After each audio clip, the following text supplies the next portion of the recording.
Sometimes love doesn't arrive the way we expect. It doesn't always sweep in with roses, fireworks, or perfect timing. Sometimes it sneaks in through the cracks of our most desperate moments. And that's exactly what happened to Clara Dawson, a woman who thought she had it all figured out, until life handed her a story she never saw coming. But before we dive into this journey of secrets, heartbreak, and unexpected love, tell me this. Where are you watching from right now? Drop it in the comments. I'd love to know where our Heartfelt Tales TV family is tuning in from. Now, let's begin. Clara Dawson, 28. A single mom with 2 children who meant everything to her. She wasn't looking for love. She wasn't looking for a fairy tale. Clara was simply looking for survival.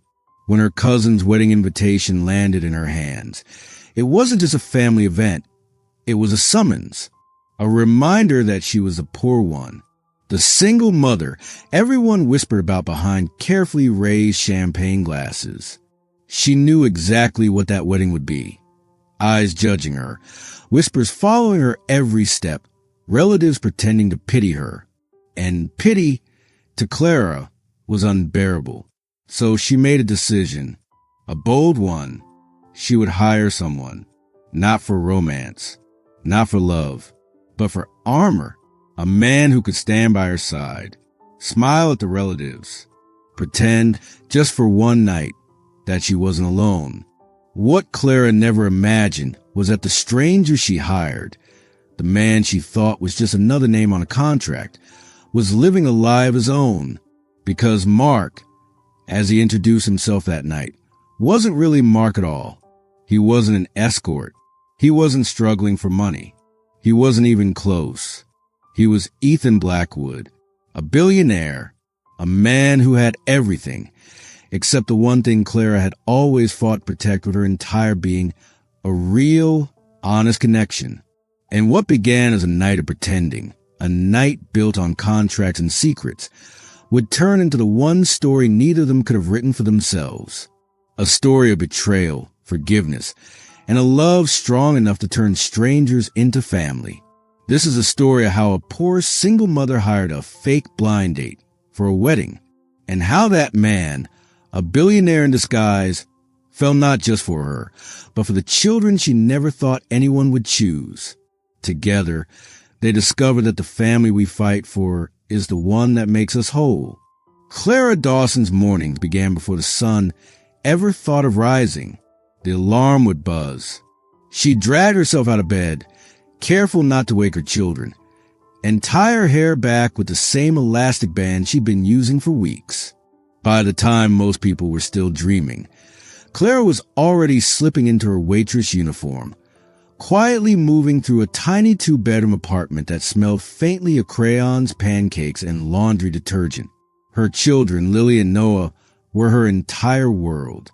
Lily was 6, all giggles and questions, with a wild imagination that could turn a cardboard box into a castle.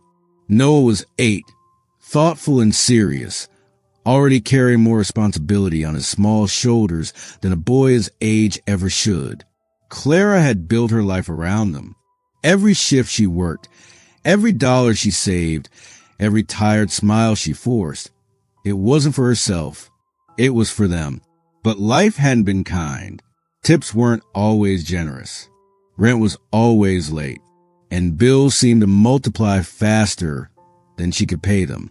Still, Clara never let her children see the weight she carried. She laughed with them. She read them bedtime stories, doing all the voices, even on nights when her throat ached from calling orders across a noisy diner. She stitched the holes in their clothes, not with shame, but with quiet pride. To the outside world, she was just another struggling single mom. But to Lily and Noah, she was a warrior. And then the wedding invitation arrived.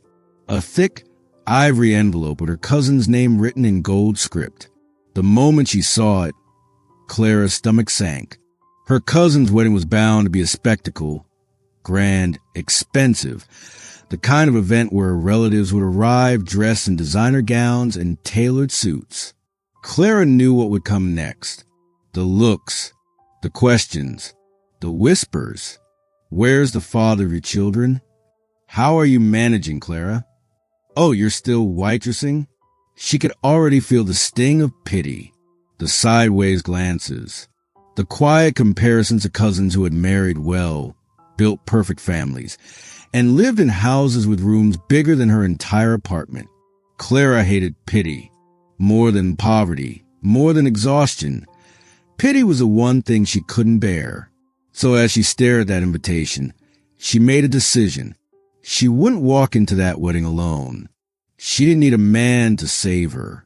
She wasn't chasing romance, but she needed someone by her side.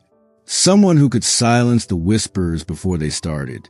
Someone who could help her hold her head high. And so, using what little savings she had managed to scrape together, Clara reached out to a high-end concierge service, a place that promised discretion, professionalism, and companionship for a price. When she filled out the request form, she wasn't shy. She wrote exactly what she wanted. Someone kind, someone good with kids, and someone who won't bolt when he finds out I'm a package deal. It wasn't a love letter. It was a lifeline, a single mom's way of building a shield before walking into a battlefield of judgment. Clara pressed send, and for the first time in weeks, maybe months, she felt a flicker of relief.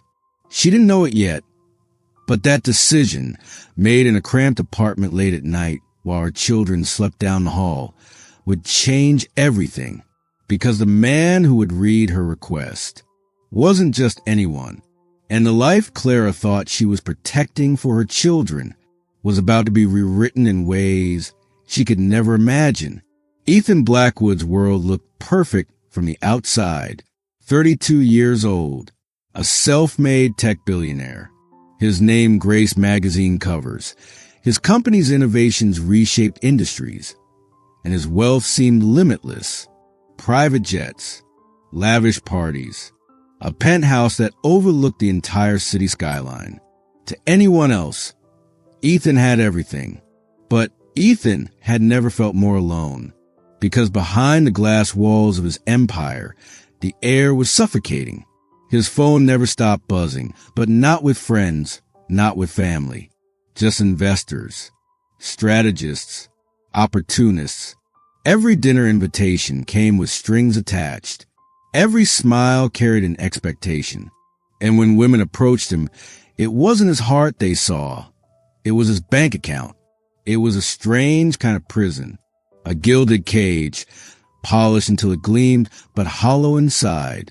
Ethan longed for something simple, something real, a conversation where no one cared about quarterly profits, a moment where he could laugh without wondering who was taking advantage of his weakness. But men like him weren't allowed to vanish. His face was recognizable. His name carried too much weight. Privacy was a luxury he couldn't buy. That was until he stumbled upon her. One late night, bored and restless, Ethan found himself scrolling through client requests from one of his lesser-known ventures, a luxury concierge service he'd quietly invested in years ago. Normally, these requests were predictable. Businessmen wanting arm candy for events. Wealthy clients looking for discreet companions. Nothing new. But then he saw her message. Clara Dawson, single mother, 2 children, struggling but unflinchingly honest. Her words weren't polished, weren't dripping with pretension like most. They were raw, witty, brave. She didn't ask for a handsome man to impress her family. She didn't ask for glamour or charm or fantasy.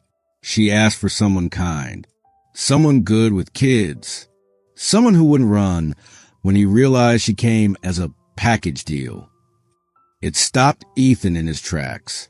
For once, here was a woman who wasn't trying to impress anyone.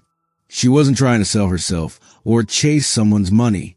She was protecting her children, fighting to walk into a room with dignity. And Ethan felt something stir inside him. Curiosity, admiration, maybe even a touch of envy. Because Clara, in her honesty, sounded freer than he had ever been. In that moment, he made a decision. Reckless, impulsive, unlike anything a billionaire with his reputation should ever consider. He would take the job himself. Not as Ethan Blackwood, billionaire. Not as a man the world watched and whispered about, but as someone else. Someone ordinary. Someone real. He chose his middle name, Mark. Simple. Forgettable. Safe. It was supposed to be temporary. Just one night. A harmless escape from the pressure of his world. He would escort a single mom to a wedding, play the part, and disappear. But deep down, Ethan knew this wasn't about a game. It wasn't about charity. It wasn't even about curiosity anymore. It was about a man desperate to know what it felt like to be wanted for who he truly was. Without the billions, without the fame, without the armor. And soon, Clara Dawson, the woman who thought she was hiring a stranger, would unknowingly invite Ethan into her world. A world far smaller than his, but far richer than anything his wealth had ever given him. The day of the wedding arrived, and Clara's nerves were a storm she couldn't quiet. She stood in front of the mirror in her small apartment, smoothing down a second-hand dress she had altered herself. It wasn't glamorous. It wasn't designer. But it was hers, and it would have to be enough. Lily and Noah watched her with wide eyes, perched on the bed, grinning like this was the most exciting day in the world. "You look like a princess, Mommy," Lily whispered, her little hands clasped together. Clara smiled, but her reflection betrayed her. Her smile didn't reach her eyes. She wasn't a princess. She was a woman bracing herself for a battlefield. And then there was a knock at the door. Clara's heart leapt. She swallowed hard and opened it. There he was, tall, broad-shouldered, dark hair slightly tousled, as though he hadn't tried too hard but still managed to look impossibly put together. His suit was sharp, perfectly fitted, but understated, more timeless than flashy. "Mark," he said, offering a warm smile. "You must be Clara." For a moment, she froze. He was far more than she expected. Professional, yes, polished, but there was something else in his eyes. Something kind, something steady. Clara reminded herself, he was here because she paid for him to be. That was all. But still, when he held out his hand, she found herself taking it. The drive to the wedding was filled with small talk. Clara explained little things about her family, half dreading what lay ahead. Mark listened intently, never interrupting, never brushing off her words. And when her phone buzzed with a video call from Lily and Noah, already begging to show off the silly faces they'd made, Mark didn't roll his eyes or make an excuse. He leaned in, waved at the kids, and asked them questions about their day. Clara watched in silence, her chest tightening. This was part of his job. She reminded herself. He was good at playing the part. That's all. But it didn't feel like acting. When they arrived at the venue, the grandeur nearly stole her breath. Crystal chandeliers sparkled through towering windows. Guests in expensive gowns and tuxedos milled about, champagne flutes in hand. Clara felt the weight of every eye that flicked toward her. And then Mark's hand found hers. Firm, reassuring. "You're not alone," he murmured. 3 simple words, but they steadied her like an anchor in rough seas. As they walked in together, heads turned, her relatives noticed. Their whispers softened. Clara held her head higher than she thought possible. Throughout the evening, Mark played the role flawlessly. He smiled at her aunts, laughed at her uncle's tired jokes, and spoke with a calm confidence that made even the most judgmental cousin hesitate before making a snide remark. But it was in the quiet, stolen moments that Clara noticed something different. The way he looked at her, not with pity, not with condescension, but with genuine admiration. The way he leaned in when she spoke, as though her every word mattered. The way his presence allowed her, for the first time in years, to breathe without bracing for judgment. At the dinner table, her relatives probed.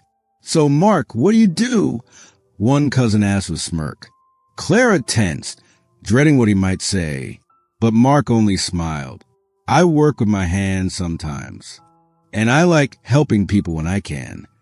It was vague, disarming, and somehow more charming than any polished career boast. Clara caught herself laughing, really laughing, when he whispered a witty comment only she could hear. It wasn't forced. It wasn't staged. For the first time that night, she forgot she was paying him. Later, as music filled the hall and couples took to the dance floor, Mark extended his hand again. Clara hesitated. She hadn't danced in years. But he waited, patient, his gaze steady and reassuring. And when she finally placed her hand in his, he pulled her close with such quiet gentleness that it startled her. They moved slowly, gracefully. Clara found herself staring up at him, wondering who this man really was. Why did it feel so easy, so natural, to be in his arms? She quickly shook the thought away. This wasn't real. It couldn't be. And yet, when the song ended, she felt a pang of disappointment. As the night went on, Clara noticed something else. Her relatives, the ones who had always looked down on her, kept their distance, not out of disdain this time, but out of hesitation. They couldn't quite place this man at her side, couldn't quite understand how a single mom like Clara had walked in with someone who carried himself with such quiet strength. For once, she wasn't the one being pitted. She wasn't the one whispered about. She was simply seen. By the end of the evening, Clara realized her cheeks ached. From smiling, from laughing, from letting go, even for a moment, of the burden she had carried for so long. She reminded herself again, it was his job. Mark was good at pretending. But as they walked out of the wedding, his hand still in hers, she couldn't shake the feeling that none of it had been pretend at all. What Clara didn't know was that for Ethan Blackwood, every word, every smile, every touch had been real. More real than anything he had felt in years. Clara thought the wedding would be the end of it. One night, one performance, one carefully constructed illusion, and then life would go back to normal. But life rarely unfolds the way we plan. Because when she replayed the evening in her mind, his easy laughter, the way he handled her relatives, the warmth in his eyes when he spoke to her, Clara found herself struggling to draw a clear line between what was real and what was just part of the contract. And then came the children. It started small, a simple video call. Lily wanted to show off the paper crown she had made at school. Noah had just finished a sketch of a rocket ship and insisted on holding it up to the screen. Clara expected Mark to smile politely, nod once or twice, and then excuse himself. After all, that was part of the job. Play the gentleman, charm the client, and move on. But he didn't. He leaned closer. He asked questions. "What's your rocket ship's mission, Noah?" "Wow, Lily, that's a royal crown if I've ever seen one. Are you the queen or the princess today?" The children beamed. Their laughter spilled to the phone, pure and unguarded. Clara watched quietly, her throat tightening. He didn't have to do this. Not after the wedding. Not after the contract. And yet, he did. Days later, Noah came home from school with a crisis. A science project, due in less than a week. And it wasn't just any project. It was a kind of project that determined bragging rights for the entire class. Noah was panicked. Clara was exhausted. And so, in a moment of hesitation, she picked up the phone. She asked Mark for help. She expected excuses, maybe even polite refusal. But instead, his voice lit up. "Of course. What are we building?" That weekend, he showed up, not in a sleek sports car, not in a tailored suit, but in jeans and a plain shirt, sleeves rolled up, ready to work. The kitchen table became their workshop. Baking soda and vinegar, cardboard and paint scattered across every surface. Mark crouched down beside Noah, carefully guiding him as they shaped a lopsided volcano. It wasn't perfect. In fact, it wobbled dangerously. But Noah's grin could have lit up the entire room. And when the eruption finally bubbled over, frothy lava spilling out of the jagged cardboard cone, both children cheered. Clara stood in the doorway, watching. Mark's hands were stained with paint, his hair dusted with flour from an earlier mishap, his laughter unrestrained. He looked nothing like the polished date from the wedding. And yet, in that moment, he had never seemed more genuine. Something inside Clara shifted. It terrified her, because this wasn't supposed to happen. She had hired a man to play a role, not to weave himself into the fabric of her children's lives. Every laugh, every high five, every bedtime story he volunteered to read, it was another thread tying him to their hearts. And Clara knew too well the danger of letting someone in. She had promised herself never to risk her children's happiness on a man again, never let their small, hopeful hearts be broken by someone who didn't truly mean to stay. But watching Mark, watching the way he leaned down to tie Lily's shoelaces, or the way he ruffled Noah's hair with such ease, it didn't feel like pretending. It felt real, too real.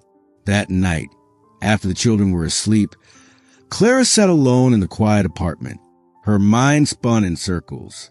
She could feel it happening, her guard slipping, her heart softening. She told herself it was a mistake. She told herself she couldn't afford this. Because what if he was only good at pretending? What if she let him stay, only to watch him walk away? Clara Dawson could survive judgment. She could survive poverty. But watching her children's hearts break, watching their faces fall when Mark disappeared, that was something she could never survive. And so, even as her heart whispered to hold on, her mind began to plan her escape, because the more real this became, the more dangerous it felt. What Clara didn't know was that Ethan, Mark, was feeling the exact same thing. Only for him, it wasn't about pretending anymore. It wasn't about contracts or playing roles. For the first time in years, Ethan Blackwood was alive. Not as a billionaire, not as a name on a magazine cover, but as a man who had stumbled into a family that wasn't his and already couldn't imagine letting it go. For a while, Clara let herself believe. She let herself believe that Mark wasn't just a hired date, that maybe, just maybe, he was something more. He had shown up for her children. He had laughed in her kitchen, sat cross-legged on the floor building Lego towers, and listened to Noah's endless explanations of dinosaurs. He had even carried Lily on his shoulders when her little legs got tired on the walk home from the park. He wasn't supposed to matter, but he did. And that terrified Clara, because every time her children's eyes lit up at the sound of his voice, every time they asked, "When is Mark coming over again?" the fear grew heavier in her chest. She couldn't let this go on. Not when she had no guarantee. Not when this was all built on a foundation of money and contracts. So one evening, after tucking Lily and Noah into bed, Clara made the hardest decision she could. She picked up her phone, her hands trembling, and called the concierge service. Her voice was steady, but her heart wasn't. "I'd like to end the arrangement early."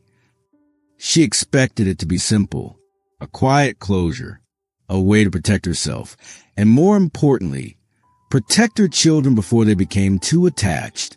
But fate has a way of revealing the very truths we try hardest to avoid, because the woman on the other end of the line made a mistake, a simple slip of the tongue. "Oh, of course, Miss Dawson. We'll mark Mr. Blackwood's account as closed." Clara froze. Her heart stopped mid-beat. "Mr. Blackwood?" she repeated, her voice low, dangerous. "Yes," the woman replied, distracted, as though it were common knowledge. Ethan Blackwood. The name struck Clara like lightning. She knew it. Everyone knew it. The billionaire. the face on magazine covers, the man whose company name flashed across billboards and tech headlines. Her mark wasn't mark at all. Her chest tightened. Her throat burned.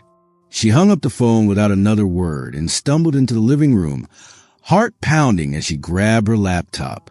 Her fingers shook as she typed in his name. And there it was, his face. Ethan Blackwood. Untouchable. Powerful. Rich beyond imagination. Her mind raced. Every moment they had shared. Every laugh. Every smile. Every kind word. Suddenly twisted into something ugly. Was it all a game to him? A distraction? Was she just a project? A charity case for a bored billionaire? The savings she had scraped together for months, she had handed it to him. The man who had more money than she could ever comprehend. He had let her pay him. Her stomach churned with rage. The next time she saw him, Clara didn't cry. There were no tears, no begging, no heartbreak laid bare. Only fury. "You lied to me," she hissed, her voice low, trembling with anger.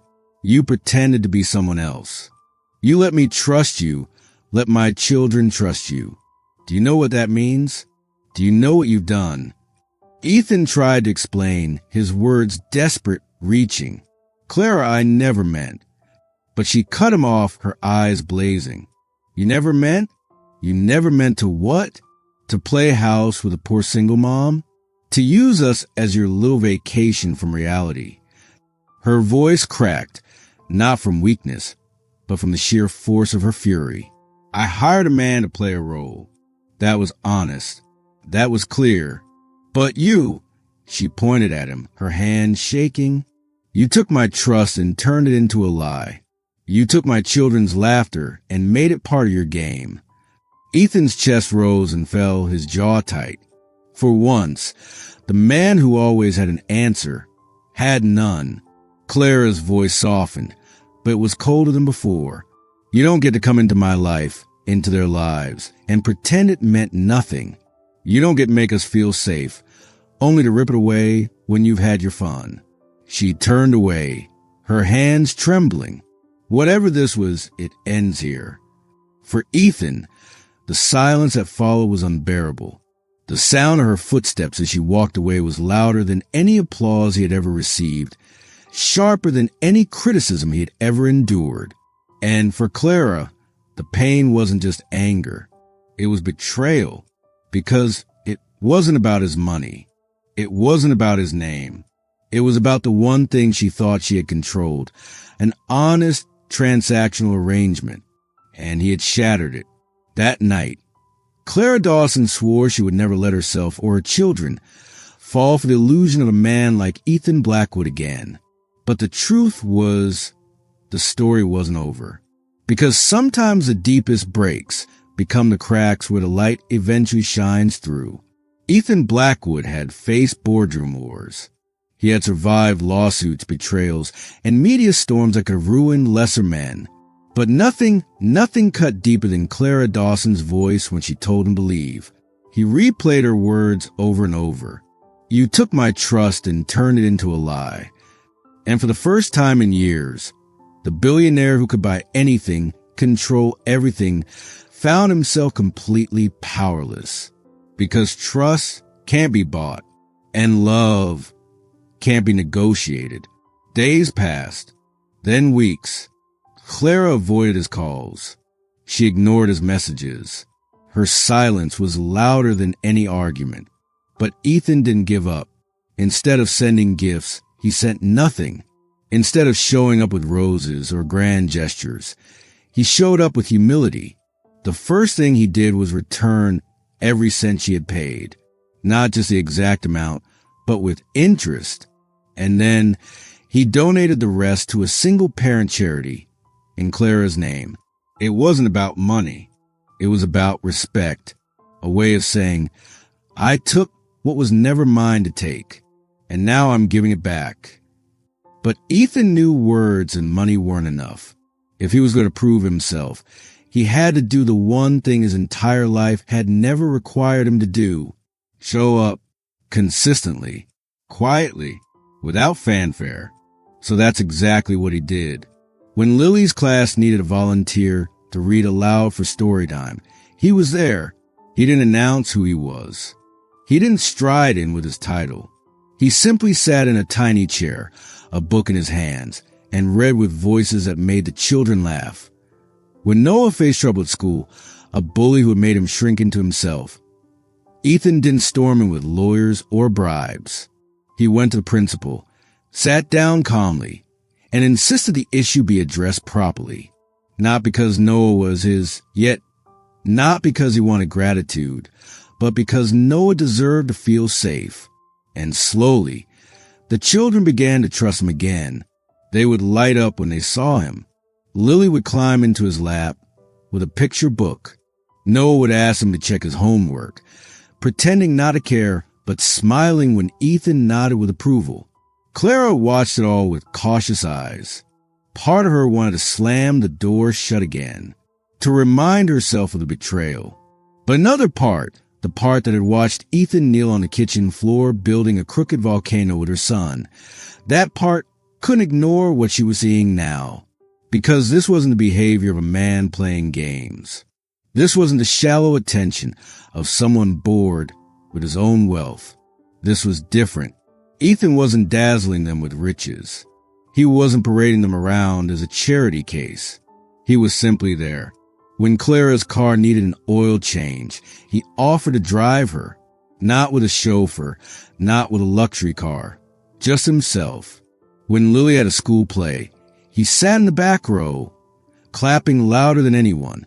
When Noah nervously showed him a science test, Ethan high-fived him like it was the greatest victory of the year. Bit by bit, the walls Clara had built began to crack, and yet she resisted, because the wound was still fresh, the betrayal still sharp. One evening, after the kids had gone to bed, she confronted him again, her arms folded, her voice steady but heavy with doubt. "Why are you still here, Ethan? You don't owe us anything." He met her gaze without flinching. "I'm here because I want to be, not as a billionaire, not as someone you hired. I'm here because you and your children matter to me. And if all I can ever be is the man who shows up, then I'll be that man." There was no grand declaration, no promises wrapped in diamonds, just honesty, quiet, raw, and steady. For Clara, it wasn't forgiveness, not yet, but it was the first time she believed him, because consistency is the one language a wounded heart understands.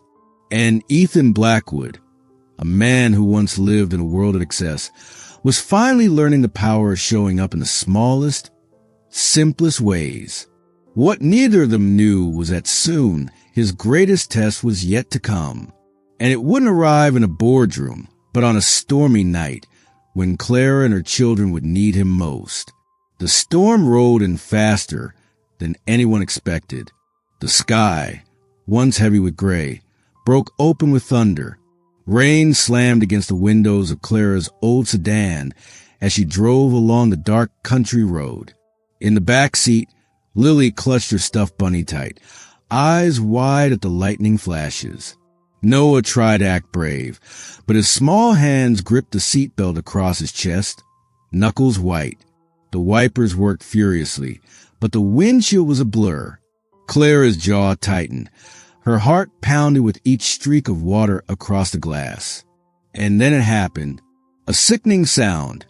Thunk, hiss, grind. The car shuddered.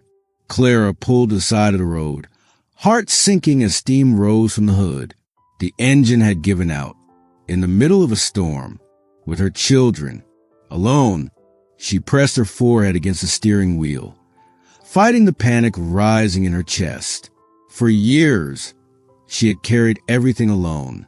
She had always been the one who fixed, who held, who pushed forward no matter how hard. But now, in this storm, stranded on a lonely road with two frightened children, she felt something she hadn't felt in years. Helpless. Her hands shook as she fumbled with her phone. The first instinct was to call roadside assistance, but she knew the wait could be hours. The The storm was only getting worse.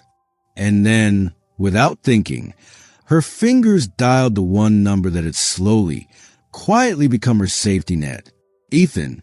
Her voice was low, almost ashamed when he answered.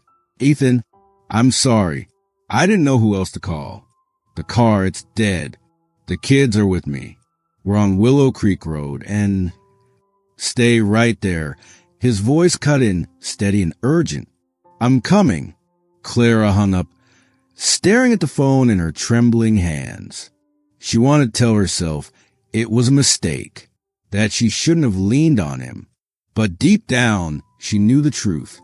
She had called him because, in her heart, she believed he would come. And he did. Within 20 minutes, headlights cut through the storm. Not the gleam of a limousine. Not the sleek shine of a sports car. A sturdy SUV pulled up beside them, tires crunching against the gravel. The door opened, and there he was. Ethan, drenched to the skin within seconds as the rain poured down. No bodyguards. No entourage. Just him. He ran to the driver's side, yanking open the door. Clara, are you all right? She nodded quickly, her breath shaky. It's the car. It just died. His gaze flicked to the back seat, where Lily's lip trembled and Noah's eyes darted between fear and relief.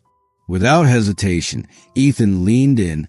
Hey, team, he said softly, his voice warm despite the rain streaming down his face. Looks like your chariot broke down. But don't worry. I've got you. He scooped Lily into his arms, shielding her from the downpour with his jacket, while Clara helped Noah out. The four of them piled into his SUV, the air thick with the sound of rain hammering the roof. And for the first time in a long time, Clara exhaled. It wasn't about the car. It wasn't about the storm. It was about the fact that when she was stranded, when she needed someone, Ethan had been the first person she called. And he had shown up. No questions. No hesitation. No grand gestures. Just steady, reliable presence. As the storm raged outside, the SUV became a cocoon of safety. Ethan reached into the back seat, offering Lily his hand until she finally unclenched her stuffed bunny and held on to him instead. Noah leaned against his shoulder, whispering quietly about how scared he'd been. And Clara sat in the front, watching it all, her throat tight, her heart breaking in a different way this time. Not from betrayal, but from the terrifying, beautiful realization that she was letting him in again. The rain slowed after a while, the storm easing into a soft drizzle. Clara turned to thank him, her words caught in her chest. But before she could speak, a small voice broke the silence. Dad. It was Lily, curled up in Ethan's arms, her head on his chest. She whispered the word as naturally as if it always belonged there. Ethan froze. Clara froze. The word hung in the air, fragile and powerful all at once. Ethan swallowed hard, his arms tightening protectively around Lily. He didn't correct her. He didn't make a joke. He simply held her, his eyes meeting Clara's in the quietest, most honest moment of his life. And Clara didn't stop her daughter. Because in that storm, on that night, she realized something she had been too afraid to admit. Ethan Blackwood had become more than the man she once hired, more than the billionaire who had lied, more than the stranger who had walked into her life under false pretenses. He had become the one who showed up, the one who stayed, the one who, without trying to prove anything, had proven everything. And for the first time since her heart had been broken, Clara felt hope, not a fleeting, fragile hope, but the kind that roots itself deep. The storm had passed, but what it left behind was something stronger than either of them had ever expected. The storm had passed, but in its wake, something had shifted.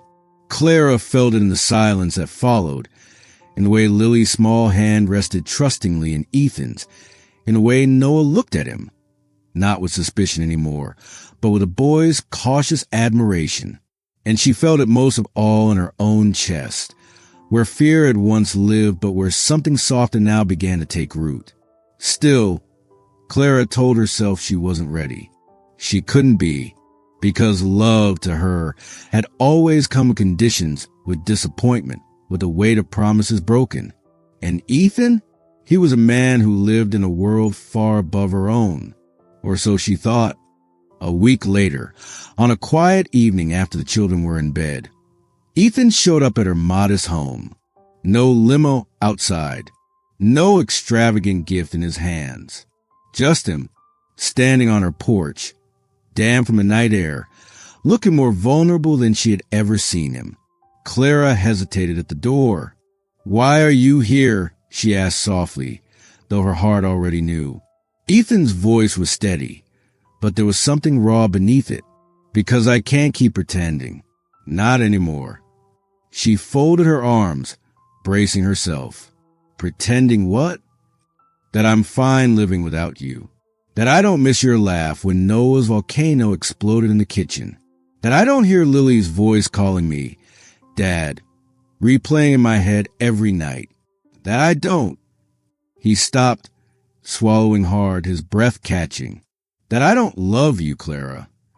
The words hung in the air, heavy and unpolished, trembling with truth. Clara's eyes widened. Her instinct was to pull back, to protect herself. But something in the way he said it, without the polish of a practiced speech, without the shield of charm, made her heart stutter. Ethan stepped inside, glancing around the small living room. The crayon drawings taped to the wall. The uneven stack of bills on the counter. The worn but loved couch with its faded cushions. And he smiled. "This," he said quietly, "is where I want to be." Clara shook her head, almost laughing through her disbelief. "You're a billionaire, Ethan. You could live in penthouses and palaces. Why would you want this?" He took a slow breath, meeting her eyes. "Because none of those places ever felt like home. But here." He gestured to the drawings, the mess, the evidence of life lived fully. "Here, with you and your kids, I feel like I belong. For the first time in years, I feel like me." Clara's throat tightened. She wanted to fight it, to cling to her anger, but it was slipping through her fingers. Ethan stepped closer, his voice soft now. "I fell in love with you, Clara, not at the wedding, when you looked stunning in that dress. Not when everyone else was watching. No." He paused, emotion cracking his words. "I fell in love with you the day you stood in your kitchen, covered in baking soda and vinegar, laughing with your son over a wobbly volcano. That's when I knew. That's when I realized. I didn't want a life of staid perfection. I wanted this. I wanted you." Tears filled Clara's eyes, though she tried to blink them away. Ethan's voice dropped to a whisper. "My wealth is just a fact of my life. But it's not who I am when I'm with you. With you, with Lily, with Noah, I'm just Ethan. And that's all I want to be." The silence stretched. The air between them felt heavy, fragile, alive. Finally, Clara let out a shaky laugh, though tears streamed down her cheeks. "You're infuriating, you know that?" Ethan smiled faintly. "I've been told." And then, without a ring, without an audience, without the spectacle his world was so used to, he gave her the only proposal that mattered. "Clara Dawson," he said softly, "I'm not asking for a perfect future. I'm not promising we won't make mistakes. I'm only asking for the chance to build something real with you, with your children, with our family. Not because I can provide, but because I can love. And because I don't want to spend another day pretending that anything else matters more than that." Clara's heart broke open, not from pain this time, but from release. She saw every moment, his mistakes, his efforts, his quiet redemption. She saw the man who had lied, yes, but also the man who had stayed, the man who had shown up, the man who had chosen her, not out of pity, not out of convenience, but out of love. Her voice trembled as she whispered back, I don't care about your money, Ethan. I never did. All I wanted was someone who wouldn't leave. Someone who would choose me. Choose us. Ethan's eyes shone as he stepped closer, closing the last bit of distance between them. Then let me keep choosing you. Every day. For the rest of my life. And this time, Clara didn't resist. She let herself fall into his arms, into his truth, into the promise of a love built not on perfection, but on persistence. And in the quiet of her modest living room, surrounded by crayon drawings and the echoes of children's laughter, Clara Dawson finally said yes. Not to the billionaire, not to the fake date she once hired, but to the man who had proven, over and over again, that he was exactly what she and her children needed most. Family. In the end, Clara never got the fairy tale she thought she wanted. She never married the charming prince at the castle. She never moved into mansion with its glittering chandeliers. She never became the woman people whispered about for her designer gowns and polished smile. Instead, she found something far rarer. She found a man who saw her in the chaos of her everyday life. The mess of crayons on the floor, the car that broke down in the rain, the exhaustion written on her face after double shifts. And instead of walking away, he stayed. That was the real miracle. Not his money, not his name, but his choice. Because love, real love, isn't about perfection. It isn't about finding someone flawless or someone who makes life look like the movies. It's about finding the person who shows up in the storms, in the mess, in the quiet moments no one else sees. The one who doesn't just say, I love you, but proves it again and again in the small ways that matter most. For Clara and Ethan, the lesson wasn't about wealth or status. It was about honesty, consistency, trust. It was about the courage to open your heart, even when it's been broken before. And for Lily and Noah, it was about something even deeper, understanding that family isn't just the people you're born into. Family is the people who choose you, who fight for you, who love you unconditionally. Clara once believed she was too ordinary to be loved by someone like Ethan Blackwood. And Ethan once believed no one could ever see past his billions to the man he truly was. But both of them learned that love doesn't care about those things. Love only cares about truth, about presence, about showing up. And maybe that's the greatest lesson of all. Because at the end of the day, money fades, beauty changes, status shifts. But the way someone makes you feel safe, the way they choose you, again and again, that is what lasts. So, when life feels overwhelming, when it feels like you're too broken, too ordinary, or too complicated to ever be chosen, remember Clara, remember Ethan, and remember that real love doesn't find you because you're perfect. It finds you because you're real. And being real, being unapologetically yourself, is always enough. Thank you for staying with this story. If it touched you, if it made you pause, if it reminded you the kind of love worth waiting for, then carry it with you. Carry it into your own storms. Carry it into your own quiet, messy, ordinary moments. Because sometimes it's in those ordinary moments that the most extraordinary love takes root. And if stories like this warm your heart, inspire you, or make you believe a little more in love, I'd love for you to join me here at Heartfelt Tales TV. Subscribe so you never miss another story that speaks straight to the soul. Until next time, keep believing in love that shows up